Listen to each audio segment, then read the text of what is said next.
The diplomatic trap, the massive space station Harmony Point, gleamed like a jewel against the backdrop of distant stars. Built by 12 alien civilizations as a symbol of galactic cooperation, it served as the neutral meeting ground where species could gather without fear of conflict. Today, it would host what many believed to be the most important diplomatic event in human history. Ambassador Elena Vasquez stood at the viewport of the human transport ship Endeavour, watching the station grow larger as they approached. Her reflection stared back at her, showing a woman in her 50s with gray streaks in her black hair and eyes that had seen both the best and worst of humanity. She wore the formal blue uniform of Earth's diplomatic corps, with the Golden United Earth emblem prominently displayed on her chest. "Ambassador, we're receiving final approach clearance," announced Captain Sofia Reyes from the bridge. The security chief's voice carried its usual professional tone, but Elena could detect a hint of unease. Sophia had been her protector for 7 years, and the woman's instincts were rarely wrong. "Dr. Chun, are you ready for this?" Elena asked, turning to the man beside her. Dr. Marcus Chun was Earth's leading expert on alien psychology and culture. A thin man with gentle eyes behind wire-rimmed glasses. He had spent the last 3 years preparing for this moment, studying every scrap of information about the Galactic Trade Consortium. As ready as anyone can be for humanity's debut on the galactic stage, Marcus replied, though his expression seemed troubled. "I just hope we're not walking into something we don't fully understand." The Endeavour docked with practiced precision, and the human delegation prepared to make history. Elena led the group of 25 humans through the airlock and into Harmony Point's main reception hall. The chamber was enormous, designed to accommodate species of vastly different sizes and environmental needs. The air shimmered with atmospheric processors that maintained perfect conditions for each delegation. 3 distinct groups of aliens awaited them, representing the most powerful factions within the consortium. The Dominion Alliance, led by the Mayans. Imposing Overlord Krexthal consisted of reptilian humanoids standing nearly 8 feet tall. Their scaled skin ranged from deep green to golden bronze, and their eyes held an intelligence that seemed to pierce through any deception. Krexthal himself wore ceremonial armor that gleamed under the station's lights, marking him as both diplomat and warrior. The Ethereal Council sent Senator Vaelan, a being of pure energy contained within a translucent crystalline form. The senator's voice resonated directly in the minds of those nearby, creating an unsettling sensation that many species found difficult to bear. The Ethereals claimed to be the oldest civilization in the galaxy, having transcended physical form millions of years ago. The third group represented the Mercantile Federation, with Trade Minister Gorth as their spokesperson. The insectoid aliens stood on 4 legs, their chitinous exoskeletons gleaming with natural oils. Their compound eyes missed nothing, and their mandibles clicked in what passed for their species' version of polite conversation. "Welcome, humans of Earth," Overlord Krexthal spoke, his voice a deep rumble that seemed to vibrate through the station's hall. "We have awaited this meeting with great anticipation." Elena stepped forward, offering the traditional human gesture of an extended hand. "Thank you for this opportunity, Overlord. Earth is honored to be considered for membership in the consortium." The ceremonies began with elaborate formalities that seemed designed to impress rather than inform. Each alien delegation presented gifts representing their civilization's greatest achievements. The Dominion offered crystalline data storage devices containing their military history. The Ethereals shared philosophical texts about the nature of consciousness, and the Federation provided samples of rare minerals from across the galaxy. In return, Elena presented Earth's offerings: artistic works from various human cultures, scientific discoveries in medicine and physics, and recordings of human music that had moved audiences across the solar system. The aliens examined each gift with what appeared to be genuine interest, though Dr. Chun noticed something that made him uncomfortable. "They're studying our reactions more than our gifts," Marcus whispered to Elena during a brief recess. "Watch their eyes." "They're not looking at what we've brought them. They're looking at us." As the day progressed, the formal presentations gave way to more detailed discussions about trade agreements, territorial boundaries, and technological exchanges. The aliens seemed particularly interested in Earth's military capabilities and defensive strategies. Their questions grew increasingly specific, probing for details about human psychology under pressure, response times to threats, and the location of key industrial facilities. "Forgive our thoroughness," Senator Valen projected into their minds when Elena hesitated to answer a particularly sensitive question. "A galaxy can be a dangerous place. We must ensure that new members can protect themselves and contribute to our collective security." Dr. Chun excused himself from the main negotiations, claiming he needed to review cultural protocols in the station's library. In reality, he wanted to explore Harmony Point and observe the aliens in less formal settings. What he discovered made his blood run cold. Hidden throughout the station were sophisticated scanning devices, so advanced that they were nearly undetectable. These weren't standard security measures. They were biological and technological analysis tools designed to map everything from human DNA sequences to the molecular structure of their equipment. The aliens had been conducting detailed studies of the human delegation from the moment they arrived. More disturbing were the overheard conversations between alien technicians in areas they believed were private. Dr. Chun's years of linguistic study allowed him to understand fragments of their communications. The words he caught sent chills down his spine. Behavioral mapping complete, psychological profiles confirmed, and most terrifying of all, termination protocols ready. Captain Reyes had been conducting her own investigation of the station's security systems. Her military training made her suspicious of the unusually heavy guard presence and the restricted areas that seemed to serve no obvious diplomatic purpose. When she attempted to access certain sections of the station, she found her credentials blocked despite earlier assurances that the human delegation would have full access to common areas. "Something's wrong here," Sophia reported to Elena in a coded transmission. "This isn't a diplomatic station. It's a research facility, and we're the test subjects."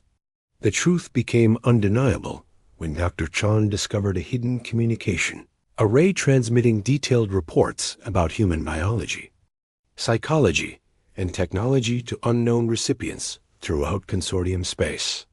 The reports weren't just observational. They were strategic assessments designed to identify weaknesses and vulnerabilities. Elena confronted the alien delegates that evening during what was supposed to be a celebratory dinner marking the progress of negotiations. The dining hall was filled with representatives from dozens of species, all seemingly eager to welcome humanity into their galactic community. "I need to speak with you privately," Elena told Overlord Krexthul, her diplomatic training helping her maintain composure despite her growing alarm. The reptilian leader's eyes narrowed slightly, and Elena realized that her request hadn't surprised him. "Of course, Ambassador. I believe it is time for complete honesty between our peoples." They moved to a private chamber where the other senior delegates were already waiting. Elena noticed that the exits were now guarded by armed aliens, though they maintained the pretense of ceremonial escorts. "You've been studying us," Elena stated without preamble. "This entire diplomatic process has been an elaborate intelligence-gathering operation." Senator Valen's crystalline form pulsed with what might have been amusement. "Your species is remarkably perceptive when motivated. Yes, we have been conducting extensive analysis of your people, your technology, and most importantly, your potential." Trade Minister Gorth's mandibles clicked rapidly as he spoke. "Humans represent an anomaly in galactic development. Most species achieve interstellar travel through cooperation and gradual advancement. Your people reached the stars through conflict, competition, and an almost pathological drive to explore the unknown. Overlord Krexthal stepped closer, his massive form casting a shadow over Elena. In our 3 million years of civilization, we have encountered thousands of species. Some join our consortium willingly, others require persuasion, and a few must be eliminated for the safety of all. Humans fall into a category we have never faced before. What category is that? Elena asked, though she dreaded the answer. Unpredictable. The Overlord replied. Your species combines advanced technology with primitive aggression, scientific brilliance with emotional volatility, and collective cooperation with individual ambition. You are simultaneously fascinating and terrifying. The chamber's lights dimmed, and holographic displays activated around them. Elena gasped as she saw footage of human colonies across 3 star systems, all under attack by massive alien fleets. The settlements of New Ankara, Harmony Bay, and the research outpost on Kepler 442b were being bombarded from orbit. These attacks began 6 hours ago, Senator Valen explained, her mental voice carrying no emotion. Approximately 800,000 human colonists have been eliminated to demonstrate our capabilities. Elena felt the strength leave her legs, and she gripped the nearby table for support. You murdered nearly 1 million innocent people to make a point? We removed a potential threat, Trade Minister Gorth corrected. Those colonies were conducting military research under the guise of peaceful exploration.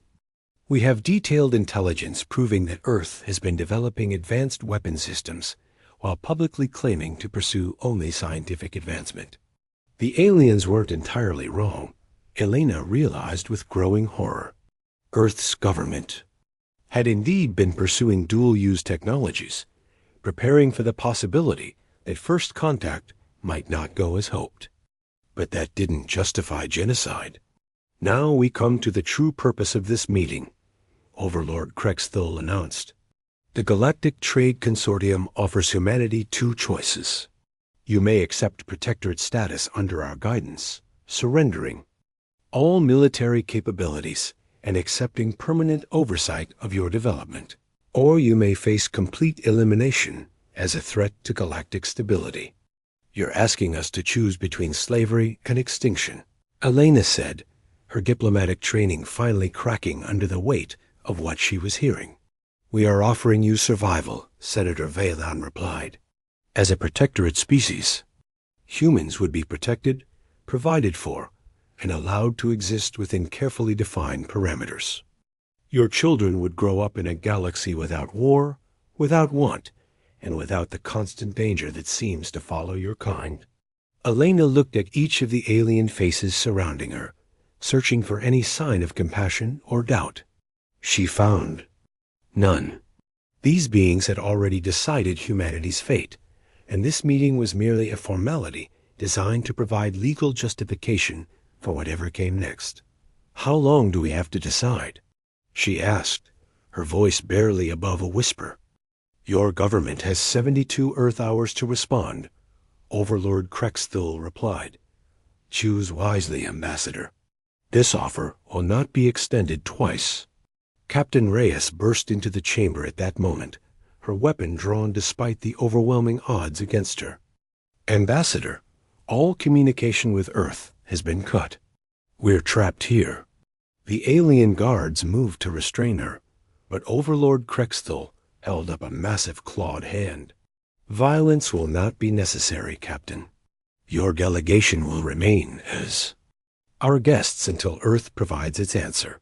You will be treated well, assuming you cause no trouble.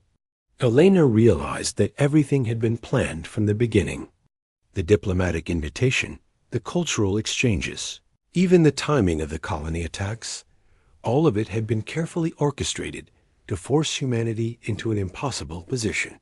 The aliens had spent months studying human psychology, and they believed they understood exactly how Earth's leaders would respond to this ultimatum. As the human delegation was escorted to comfortable but secure quarters, Elena managed to send one final brief transmission toward Earth, using an emergency frequency that might escape the aliens' jamming. Her message was simple, but carried the weight of humanity's future. Silent protocol authorized. They underestimated us. In the depths of space, invisible to any known sensor technology, hundreds of human ships received the signal and began to move. The aliens had indeed studied humanity extensively, but they had made one critical error in their assessment. They had assumed that humans would react to threats the same way other species had throughout galactic history. They were about to learn that humans had been preparing for this exact scenario since the day first contact was made, and their response would be unlike anything the galaxy had ever seen. The aliens wanted to demonstrate the consequences of threatening their established order, but they had just awakened something far more dangerous than they could possibly imagine. Humanity's true nature was about to be revealed, and the Galactic Trade Consortium would discover that some species should never be cornered deep beneath the rocky mountains of Earth. In a facility that officially didn't exist, Admiral Sarah Cross stood before a wall of holographic displays showing the locations of every known alien military installation in the galaxy. Her silver hair was pulled back in a tight bun, and her ice-blue eyes held the kind of focus that came from 30 years of military service. She had been waiting for this moment for 15 years. "Admiral, we've received Ambassador Vasquez's authorization code," reported Colonel David Park, commander of the Ghost Division. The man was built like a special forces operator, which he had been before joining humanity's most classified military program. "All silent fleet vessels are reporting. Ready status." Admiral Cross nodded slowly, her gaze never leaving the tactical displays. When humanity first made contact with alien civilizations, most world leaders had celebrated the dawn of a new age of cooperation and exploration. A few, however, had recognized the darker possibilities. Admiral Cross had been tasked with preparing for the worst-case scenario, and today that preparation would be put to the test. "Dr. Thompson, status on quantum stealth systems?" Cross asked, turning to the brilliant physicist who had made humanity's invisible war machine possible. Dr. Lisa Thompson looked up from her control station, her young face showing the exhaustion of years spent perfecting technology that the public would never know existed. "All 500 vessels are maintaining perfect quantum displacement fields. We're essentially existing in a parallel dimensional space, invisible to any sensor technology currently known to galactic science." A silent protocol had begun as a theoretical exercise 15 years ago, shortly after first contact revealed that humanity was far from alone in the universe. While Earth's public face emphasized peaceful exploration and diplomatic engagement, a small group of military leaders and scientists had worked in absolute secrecy to develop contingency plans. They had studied every piece of alien technology they could acquire through trade or espionage, analyzed the behavioral patterns of various species, and most importantly, they had developed new technologies specifically designed to counter alien advantages. The result was a ghost fleet of invisible warships that had been positioning themselves throughout alien space for the past 2 years. "Chief Silva, are the Phantom drives ready for full deployment?" Cross asked the head engineer, whose revolutionary propulsion system made their ships undetectable even when moving at incredible speeds. Chief Engineer Roberto Silva, a stocky man whose hands were permanently stained from working with exotic materials, grinned with the confidence of someone who knew his technology was revolutionary. "Every ship in the fleet can achieve faster than light travel without creating the energy signatures that alien sensors look for. We could fly through their home systems, and they'd never know we were there." The alien delegates on Harmony Point had made several critical miscalculations in their assessment of humanity. They had studied human history and concluded that the species was aggressive but predictable, following patterns similar to other warlike races they had encountered. They believed that humans would respond to their ultimatum with either immediate surrender or a desperate frontal assault that could be easily crushed. What they hadn't understood was humanity's capacity for long-term strategic thinking and their willingness to prepare for conflicts that might never come. While the aliens were conducting their elaborate intelligence-gathering operation, humans had been watching them just as carefully, learning their weaknesses and developing countermeasures. Admiral, we're receiving real-time intelligence from our infiltration units throughout consortium space, Colonel Park reported. The aliens are celebrating what they consider humanity's inevitable defeat. Their military forces are in standard defensive positions, not expecting any immediate threat. Cross allowed herself a thin smile. The aliens' arrogance would be their downfall. They had become so accustomed to their technological superiority that they couldn't imagine a younger species developing weapons they couldn't detect or counter. Initiate. Phase 1. Admiral Cross commanded. Begin psychological operations. Across the galaxy, the Silent Fleet began its campaign. The first phase wasn't designed to cause massive destruction, but rather to create fear and uncertainty among alien military forces. Human ships would appear briefly near alien patrol vessels, just long enough to be detected, before vanishing again without a trace.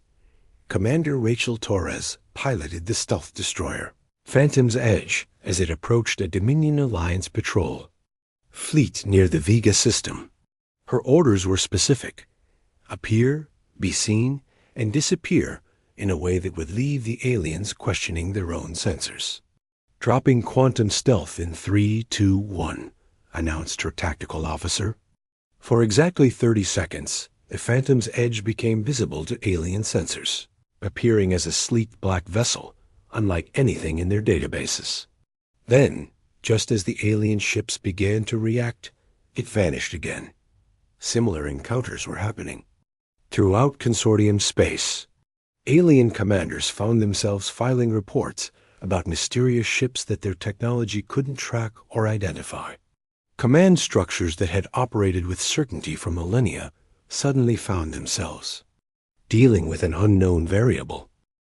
On the bridge of the Dominion battlecruiser Eternal Conquest, Captain Thexmore stared at his sensor displays in frustration. This was the third report of unidentifiable vessels in his sector, and his superiors were beginning to question his competence. "Sir, the ghost contact appeared again," his sensor operator reported. "Same profile as before, but it vanished before we could get a weapons lock." "Ghost contact?" Thexmore's scaled features twisted in anger. "Sensors don't lie, Lieutenant. If there's a ship out there, we can detect it."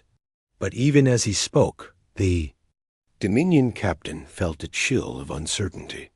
Their sensors were detecting something, but it defied all known physics. Ships couldn't simply vanish from space without leaving some kind of energy signature. Phase 2 of the Silent Protocol involved more direct action. Human ships began targeting specific alien installations, but not in the way their enemies expected. Instead of massive bombardments, they conducted surgical strikes designed to cripple infrastructure without causing mass casualties. Communication relay stations suddenly went offline, their equipment disabled by weapons that left no trace of what had caused the failures. Supply convoys disappeared without distress signals, their cargo redistributed to oppressed species throughout the galaxy. Military installations found their defensive systems mysteriously malfunctioning, leaving them vulnerable but unharmed. The psychological effect was devastating. Alien military leaders began to see threats everywhere, unsure if they were facing a new enemy or experiencing systematic equipment failures. The certainty that had defined their rule over the galaxy began to crumble. Senator Valan, still on Harmony Point with the human hostages, received increasingly frantic reports from ethereal council territories. "Our meditation centers are being infiltrated by unknown forces," her aide projected telepathically. The interlopers leave no physical trace, but our energy matrices are being disrupted in ways we don't understand. The ethereals prided themselves on their transcendence of physical form, believing that energy beings were inherently superior to matter-based life. The idea that physical entities could disrupt their advanced systems challenged their fundamental understanding of reality. Trade Minister Gorth was dealing with similar problems in Federation space. His merchant fleets were reporting cargo theft by invisible pirates who somehow knew exactly which ships carried the most valuable materials. Worse, the stolen goods were being delivered to rebellious species who had been demanding independence from Federation control. It's impossible, Gorth clicked to his security chief. Our shipping routes are classified information. Only the highest levels of government know which convoys carry what cargo. The security chief's compound eyes reflected fear as he responded. Sir, what if they've been watching us longer than we thought? What if they know everything? Back on Earth, Admiral Cross monitored the reports flowing in from across the galaxy. The aliens were beginning to panic, exactly as human psychologists had predicted. Species that had ruled through fear and intimidation were experiencing those same emotions for the first time in millennia. Phase 3 is ready to commence, Colonel Park reported. All target packages have been confirmed. Phase 3 was the revelation, the moment when humanity would show the galaxy exactly what they were capable of. Every silent fleet vessel simultaneously dropped its quantum stealth while positioned over major alien population centers. 500 invisible ships suddenly became visible, hovering over the homeworlds of every consortium species. The psychological impact was devastating. Aliens who had never seen their home skies filled with foreign warships now watched as sleek human vessels hung motionless above their cities. The ships made no aggressive moves, fired no weapons, but their mere presence carried an unmistakable message. We can reach you anywhere, anytime. On the Dominion homeworld of Krexlon Prime, Overlord Krextul's mate contacted him in terror. The sky is filled with alien ships, she transmitted. They appeared from nowhere, hovering over every major city. Our defensive fleets are scrambling, but they can't get weapons locks on the intruders. Similar scenes played out across 12 worlds. The Ethereal Council's energy beings found human ships somehow existing within their dimensional space, violating what they had believed were the immutable laws of physics. The Federation's merchant princes watched in horror as human vessels positioned themselves over their trade centers, capable of shutting down galactic commerce with a single coordinated strike. But the most devastating blow came when the human ships began broadcasting. Every alien communication network suddenly carried the same message, delivered simultaneously in thousands of languages across the galaxy. Admiral Cross's image appeared on screens throughout consortium space. Her uniform, bearing the insignia of United Earth's military forces. Her voice was calm, professional, and absolutely terrifying in its composure. Citizens of the Galactic Trade Consortium, my name is Admiral Sarah Cross of the United Earth Silent Fleet. Your leaders have issued an ultimatum to humanity, demanding our surrender or our extinction. They have murdered nearly 1 million innocent colonists to demonstrate their power. They believe they have trapped Earth's diplomatic delegation and cut off our communications. The Admiral paused, letting the weight of her words sink in across a dozen worlds. They were wrong. Humanity has been preparing for this possibility since the day we learned we were not alone in the universe. The ships you see above your worlds represent just a fraction of our capabilities. We have been watching you, learning from you, and developing technologies that your science cannot detect or counter. On Harmony Point, the alien delegates watched the broadcast in stunned silence. Overlord Krextul's claws extended unconsciously as he realized the magnitude of their miscalculation. We do not wish to be conquerors, Admiral Cross continued. We came to the stars seeking knowledge, friendship, and cooperation. But we will not be bullied, we will not be enslaved, and we will not be exterminated. Your leaders have shown us what they truly are, and now we show you what we have become. A broadcast switched to tactical displays, showing the complete mapping of consortium military forces, trade routes, and governmental structures. The aliens realized with growing horror that humanity knew everything about their civilization, down to the location of secret research facilities and the personal schedules of major leaders. We offer the consortium the same choice your leaders gave us, Cross announced. Withdraw immediately from all human territories, provide reparations for the murdered colonists, and enter into genuine peaceful negotiations, or face the consequences of your actions. You have proven that you cannot be trusted with the safety of innocent species. That trust must now be earned.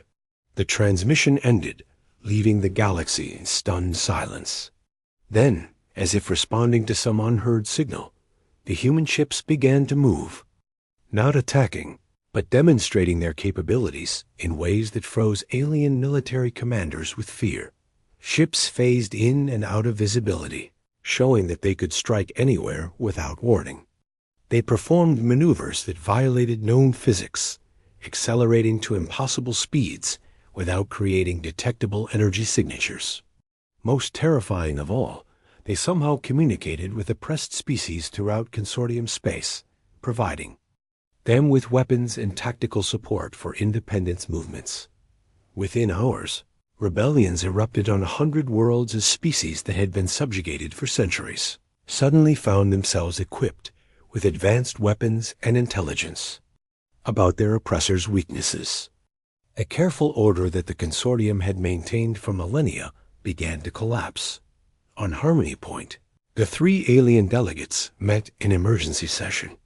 The confidence that had marked their earlier interactions with humanity was gone, replaced by fear and desperate calculation. How is this possible? Senator Valen projected, her crystalline form flickering with distress. Our intelligence indicated that humans were decades away from developing advanced stealth technology. They played us, Overlord Krexthul admitted, his voice heavy with the weight of imminent defeat. While we were studying them, they were studying us.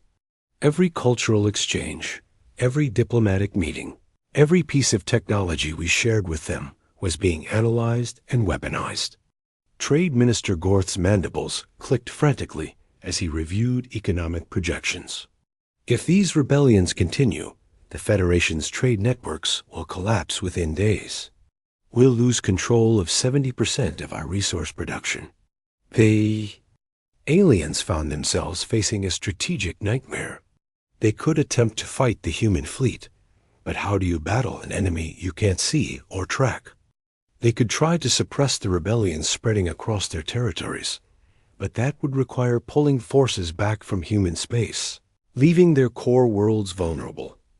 Asterisk, most damaging of all was the psychological warfare. The human broadcasts hadn't just demonstrated technological superiority, they had exposed the lies and brutalities that the consortium had used to maintain power. Alien populations were learning for the first time about the atrocities committed in their names, and many were refusing to support their government's actions. Ambassador Elena Vasquez, still being held prisoner on Harmony Point, watched the aliens' growing desperation with grim satisfaction. She had spent years studying these species, learning their psychology and cultural patterns. She knew that beings who had ruled through fear would crumble when that fear was turned against them. You have a choice to make, Elena told her captors.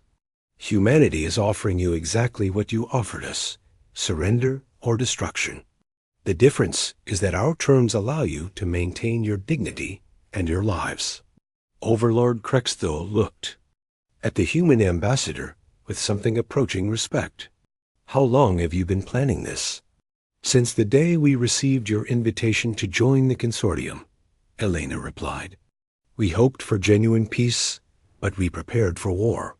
That's what makes us human. As reports continued to flow in from across the galaxy, the alien delegates realized they had no choice. The human fleet could strike at will. Their subject species were in open revolt, and their military forces were paralyzed by an enemy they couldn't fight. 3 hours after Admiral Cross's broadcast, Senator Valon transmitted humanity's first diplomatic victory. The Galactic Trade Consortium accepts Earth's terms, she projected, her mental voice carrying the weight of civilizational defeat. We will withdraw from human space, provide full reparations for colonial losses, and enter into negotiations for a new galactic order based on genuine equality among species. The response came not from Earth, but from Admiral Cross herself, speaking from the bridge of her flagship as it hung in orbit over the consortium capital world. The silent fleet acknowledges your surrender. Our diplomatic team will be released immediately, and negotiations will begin under human supervision. The galaxy has seen what happens when peaceful species are threatened. Remember this lesson. Well, as human ships began the process of liberating Harmony Point and securing the release of Ambassador Vasquez's delegation, a new chapter in galactic history began. The age of consortium dominance was over, replaced by an era where species would interact as equals rather than predators and prey. The aliens had sought to demonstrate the consequences of challenging established power. Instead, they had learned that some species cannot be conquered, only awakened. Humanity had shown the galaxy that intelligence, preparation, and unity could overcome any technological advantage. The silent protocol had succeeded beyond its creator's wildest dreams, and the stars themselves seemed to shine, a little brighter with the promise of genuine peace among the species that called them home. Asterisk.